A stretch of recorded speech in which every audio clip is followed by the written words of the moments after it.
Have a few minutes? You won't believe what you can do with it. Open a Regions checking account online in as little as 5 minutes. Then enjoy award-winning service and banking tools and tech that help you live in the moment. Learn more at regions.com/live in the moment. Regions Bank, member FDIC. Broadcasting live from the Subaru of Gwinnett studio inside the Sonesta Gwinnett Place Atlanta Hotel. It's time for Gwinnett Business Radio. Gwinnett Business Radio is presented by Regions Bank. Brave the beginning. Member FDIC. Greetings and salutations, everybody. It is your slightly annoying host, Stephen Julian, here on Gwinnett Business Radio. With me, as always, is my fantastic other host, Harper LaBelle. Who's more annoying than just sometimes annoying.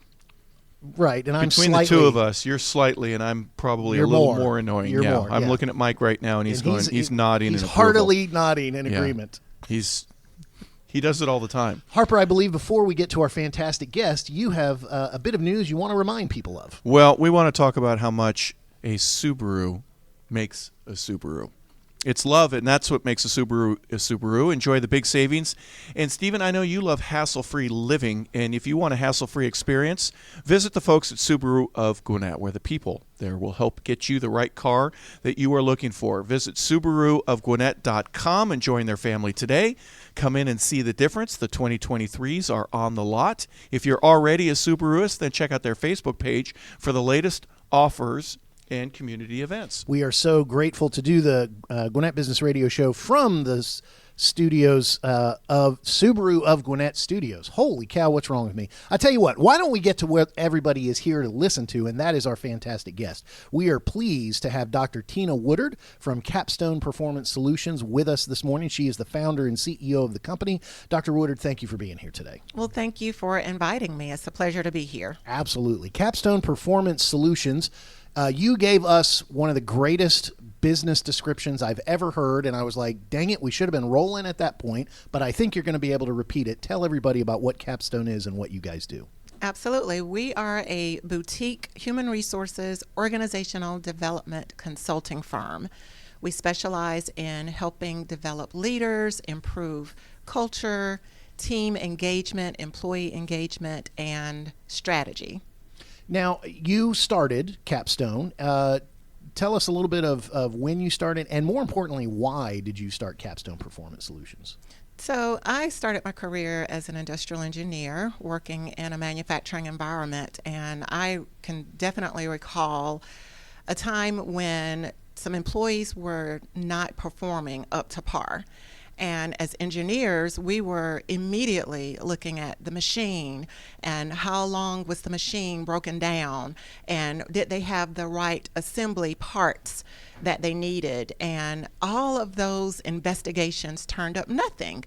And it was not until I really spent time talking to those employees and learned they simply didn't like each other.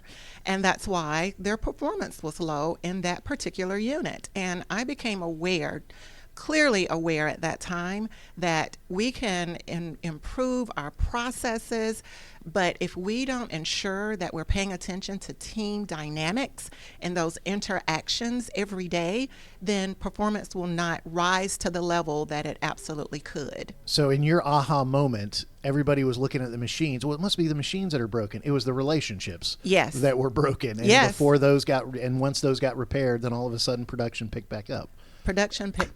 And for me as an engineer, it highlighted the need to really pay attention to the human element in our workplaces. So obviously with a background in manufacturing, I'm sure that's still some engagement, but tell a little bit about currently now, what are some of the best environments or some of the best types of companies, best organizations that you work with, and I'm sure you can work with anyone, but where are your sweet spots? So we currently work in healthcare, government, nonprofits, and with colleges and universities. Although we know leadership principles really are universal, but those are the industries in which we have been working, but we are open to working across even more sectors as well. So let me jump on that, and let me ask kind of a little bit of a surprise question for you. A lot of people who listen to us, we have a lot of business owners and business leaders who listen, and a vast majority of businesses out there are what would be considered small businesses. And so talk a little bit to the small business owner, especially with a very small team. If you have a small team, 10 or less employees, if you're having relational issues, or if people aren't liking each other, I would imagine that's dramatic. I guess I'm asking for free advice to some of our listeners who might be listening, no matter what their industry, but especially that small business owner. What have you seen in your years at Capstone that you'd like to just kind of preach a little bit? Well, it's so important to have self-awareness as leaders. Leaders really set the tone for the culture in the organization, and we have to realize that communication is really important. We have to really emphasize those relationships that we have. There's a saying, people don't care how much you know until they know how much you care. There was a study released last year by McKinsey & Company. They did a one-year study on 13,382 employees globally to understand why people quit. And the top 5 reasons are a lack of career development and promotional opportunities. Of course, no surprise, total compensation was lacking, as well as uninspiring and uncaring leaders. Wow, the impact that leaders have on the organization. And so I have made it a part of our mission to really work with leaders to help them lead more effectively, because we know the end result of that would be a high level of employee engagement. And that's what we really want. We want employees to look forward to coming into the office every day. And this is true whether you have 1 employee, 5 employees, or 10,000 employees. We want them to be willing to apply discretionary effort. That means they're highly engaged and they're going to go above and beyond because they're excited to be there, they're motivated, their opinions count, their voices are heard, they feel included and welcomed in the organization, and they believe they have the support and the resources to do their jobs. Wow, that's a perfect environment. I was just waiting for the great music behind her to kind of swell up. Yeah, we need we're some going to go conquer the world. Yeah, it was fantastic. Crescendo.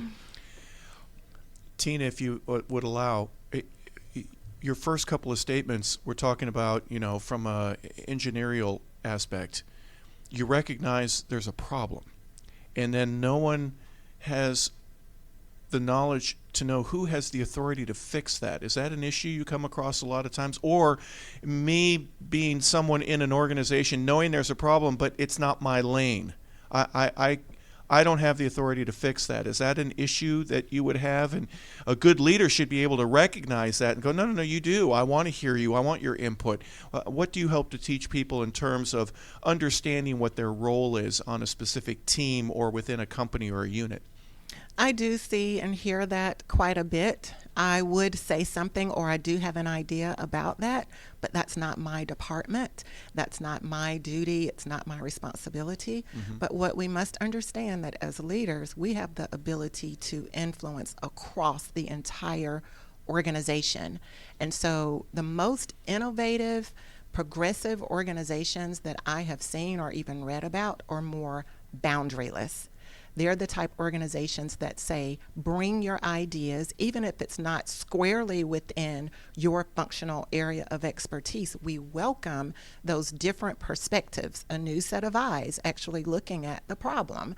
And so I try to encourage leaders to be open to hearing from others who may not be in their particular functional area, because it may spark an idea that can be built upon and give you a real solution to a business challenge. But we have to be open to hearing from others. We have to be willing to admit when we don't know everything, but there has to be psychological safety in that environment so that people will feel free to share ideas and opinions without being punished or judged. You made a comment that all leaders and all organizations, all businesses, no matter their size, one of the good lessons to learn is to constantly be self-aware. So I'm going to give you the opportunity to show self-awareness. Ooh, see how I did that? And let us know, how does a typical company, or what is the spectrum of the ways that a company can engage with Capstone? What would that look like? Paint us a picture of what that engagement would look like. Yes, so we receive inquiries from a client. Someone may call us and say, we need executive coaching. But our approach to our work is strategic. So my question would then be, for what purpose do you need executive coaching? What is your organizational strategy? What are you trying to achieve? I call our team, we're gap finders. We help organizations look at really, in reality, where you are today and where you're trying to go in the future. What is your current state versus your desired state? We find that gap, and then we begin to analyze the organization to see what's causing some of the challenges in terms of meeting your strategic goals and objectives. But we start off with the strategy of the organization.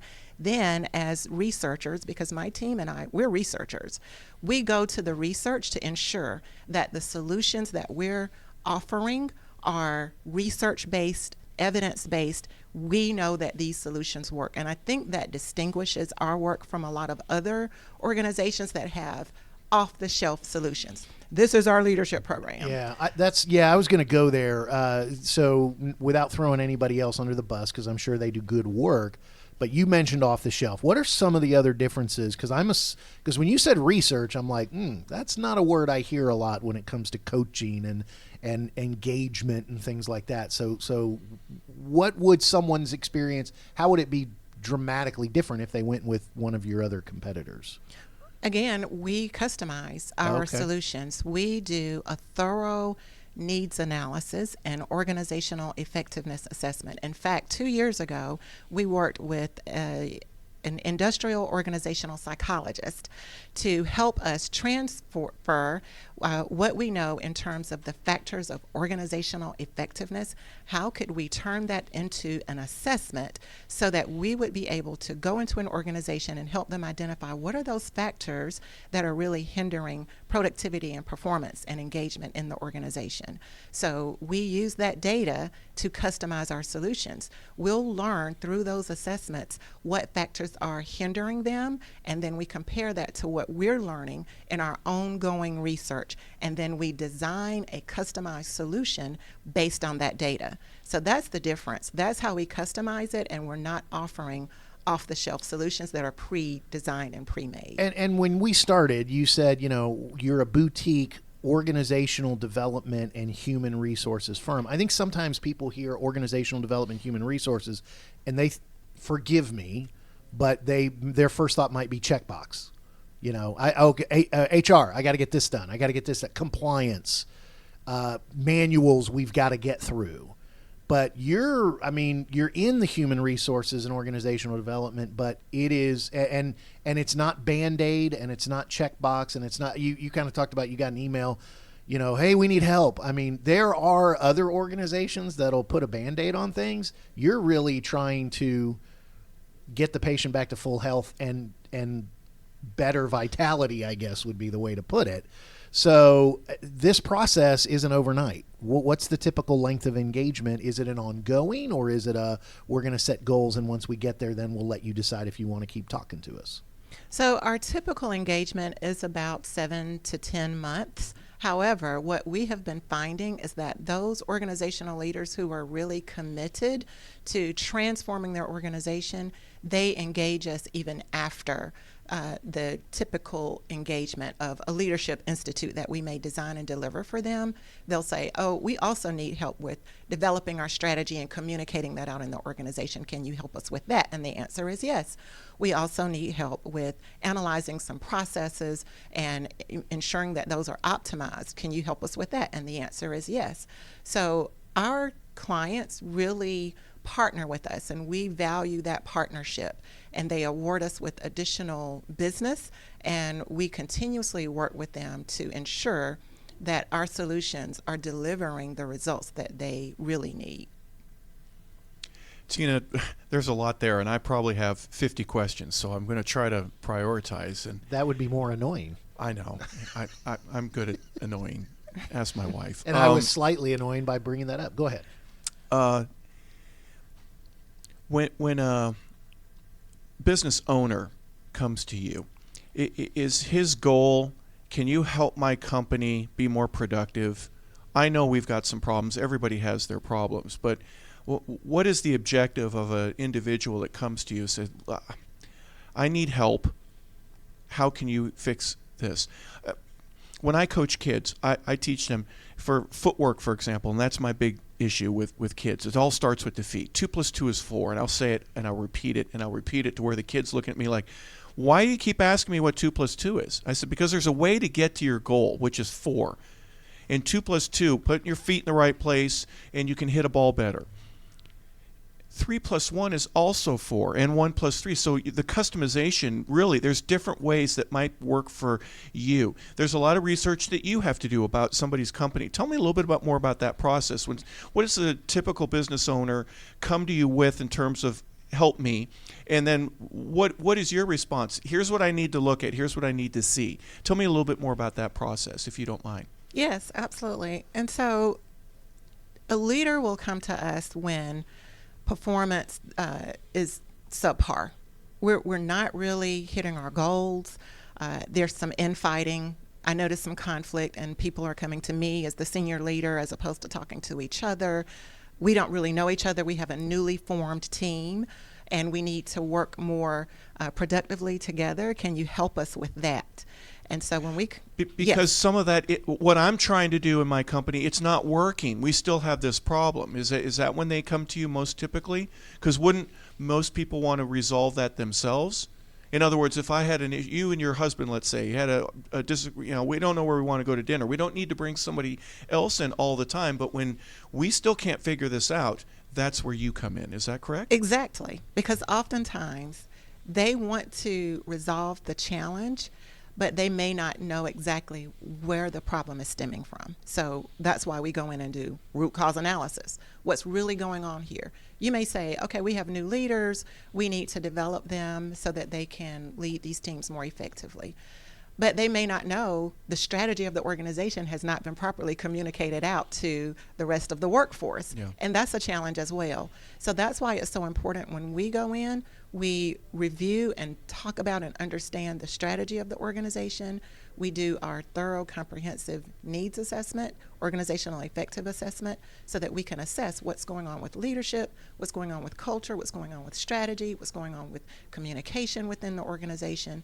Then we can return to the senior leaders who invited us in to help them work on this problem and say, I know you said it was a management issue, but did you also know that the culture from the employee's perspective is pretty toxic? And they're disengaged, and some people have even said they're updating their resumes even as we speak. Did you have an awareness of that? So a lot of the work that we're doing, we were talking about self-awareness, but it's also organizational awareness of what's really going on in the organization. Because sometimes employees won't speak candidly to their supervisor or their manager, but Capstone, as a third party with no internal ties, we come in and we know how to put people at ease and really understand and ask the questions to understand what's going on. And they'll open up and share with us things that they would not share with their supervisor. Tina's got dirty laundry on everybody. I know that. She gets but she gets the skinny on what the real problem is. And your ability to understand and go, wait a second, there's more to this. We go deeper into the onion, you find out, well, this is, that guy said something about my child, or whatever it is, or that person offended me. And that's why I don't like him, as opposed to it being something more on the surface. You can do things that a C-level executive and an executive team in a company cannot do because you're the outsider, because they have brought you in. And the employees are allowed to say something. They feel more comfortable saying some things to you that they can't say to the C-level executives, even though they know it eventually is going to get back there, but it can be anonymous or what. So that's the research part of it. But you get rid of the fear factor too, I would imagine. People that will not reveal to their boss or to their supervisor. Yeah. You can ask those questions, and you mentioned the psychology of it just a little while ago. Go ahead. You had a question. No, your background. Now, before we went on, you're athletic, you're smart. You've got, I think she said about 14 or 15 different degrees. It's unreal how smart this woman is. Media embellishment there. Right. Well, maybe I'm, but. And then divide by 5. But that's still a lot. Your personal experience. Talk a little bit about that. I've been through this myself, and I understand this. Yes, that's why I am really so passionate about this work, because I've worked in several sectors. I've been on the receiving end of what it feels like to be in a toxic work environment that disengages. Boy, do I know what that's like. And I believe. Why are you looking at me, Stephen? Because you spoke and then Mike's up. looking at me too. Go ahead. I know, I'm not talking about Business Radio X. Stop talking over the guest. I want her to explain. Oh, sorry, that's toxic. I'm Yes, sorry. Go ahead. I understand what that feels like. I understand what it feels like to have bright ideas and want to innovate in your workspace, but no one is inviting your ideas. No one is listening. No one really provides that support to say, we want to hear from our employees, and the leadership. They're behaving in ways that aren't really engaging or motivating to staff. They're talking down, or they're micromanaging. So I've been on the receiving end of that, and that is one of the things that really inspired me to start Capstone. I started it with the goal to eliminate dysfunction in the workplace so that people will be motivated and engaged and happy coming to work every day. Now, our mantra is making daily excellence possible, because I really believe that with the right support, with the right systems, with the right development, daily excellence in the workplace is really possible. But we have to be willing to acknowledge where we're falling short, where leadership is concerned, where processes are concerned, where communicating our mission, vision, and values on a consistent basis, and it's not just on a plaque hanging on the wall, but we're really living that out every day, and people see that, so we're leading by example, and that's how we're able to come in and support our clients. And in terms of the education and academics and thought processes behind what you guys do, you said at the very beginning, industrial engineering. You are Dr. Tina Woodard, so the doctorate was in what? Adult education. Okay. And then your team, I'm sure there's a plethora and a wide array of different types of educational backgrounds there as well. Absolutely. Masters, undergrad, some other doctorates possibly on that. So there are multiple avenues that are, and that's business, right? We've got to come at it from so many different ways, relationally, psychologically, efficiency-wise, logistics. There's so many things that have to come together to live your best day and to get that mantra of excellence every day. So, by the way, as someone who went to an engineering school myself, although I'm not an engineer, one of the things I appreciated is you have an industrial engineering background, and then you said, a lot of research and strategy, and I'm like, well, of course the engineer would say that. That's exactly how they. But unlike some other engineers, you actually get to the end result. You get to the, it's a problem that might seem unsolvable, but it might not be the total solution, but you can keep getting better at it. Is that? Yes, and what you're speaking of is Kaizen, the Japanese word for continuous improvement. And as a quality engineer, that was my specialty. Every day, looking for ways that you could make incremental improvements in processes, people, machines, how the organization is communicating. And that's what daily excellence is all about. Harper, you know what our guest just did? She did her job, she did her career, she did her specialty on this show. Ending the interview with Kaizen, the Japanese concept of more excellence every day. I think we better just stop the interview right there, except to ask her one last question. Dr. Woodard, for those people who want to engage with Capstone Performance Solutions, how do they find out more about your company, and how do they get in touch with you guys? Our website is capstonesolutionsinc.com. That is really the best way to learn more about us, and our contact information is there, so please visit our website. Dr. Tina Woodard, founder and CEO of Capstone Performance Solutions, thank you so much for being here today. Thank you for inviting me. Yeah, it was a pleasure. Fantastic guest, fantastic interview, learned a lot, and apparently, Harper, you think we are in a toxic work environment that we have to work on and practice some Kaizen on it every day. Well, if that's what you get out of what I said, then if the shoe fits. I'll take that. I'll be self-aware and recognize that it might be me that has the problem. No, Tina, thank you so much. We learn a lot, and I think asking tough questions and asking questions that no one else is brave enough to ask is one way to try to get to the root of some of the problems and provide the healing and everything that people need to where they reach their excellence and can improve and actually love their job and where they're at. I think that's awesome. Thank you. That was good. So you summed it That up. was a different summary. So, So just in Harper case the added first his- summary, so now we're talking you over said, each "That's other." it, Tina, we're done," and I wanted to, I was going to let you jump in. talk to Oh her. She's man, amazing. Wow. Okay, so our show does need to continue to practice Kaizen and improve every day. Speaking of helping your business improve, Gwinnett Business Radio is brought to you by Regions Bank. They are here to help your business's financial future stay on track. Regions Commercial Banking has a team of experienced bankers in Gwinnett who can guide you in all areas of your growth. Get the resources you need so every step can move you closer to your business goals. To learn more, visit regions.com/commercial-banking. Regions Bank, Member F. DIC. Oh, Mike gave us the applause right there. That was. I don't want to do the FDIC. Oh, you're right. That's you. I'm sorry. I said that last. Man, boy, Tina, we have a little issue with the way that we communicate. I would And like to take he this time. loves doing that He's radio. coaching. That late radio spot where he has the deeper voice, and he says, "Member FDIC." Yeah, member FDIC. So anyway, I'd like But to. Tina has more degrees than You and I put together. Yeah. Amen to that. yeah. Yeah. Plus And Mike put together, maybe. I'm not think sure. so. Okay, we'll have to do that off the air. Okay, so I would like to officially apologize for anything I did to take this show off the rails. Other than the interview, which was fantastic, and that's mostly because of Dr. Woodard, Exclusively I'd like to because of- apologize for everything around the interview. Yeah. But Harper, as always, it was such a pleasure to share the mic with you this morning, and I will let you have the final thoughts before I remind everybody of all the last housekeeping issues.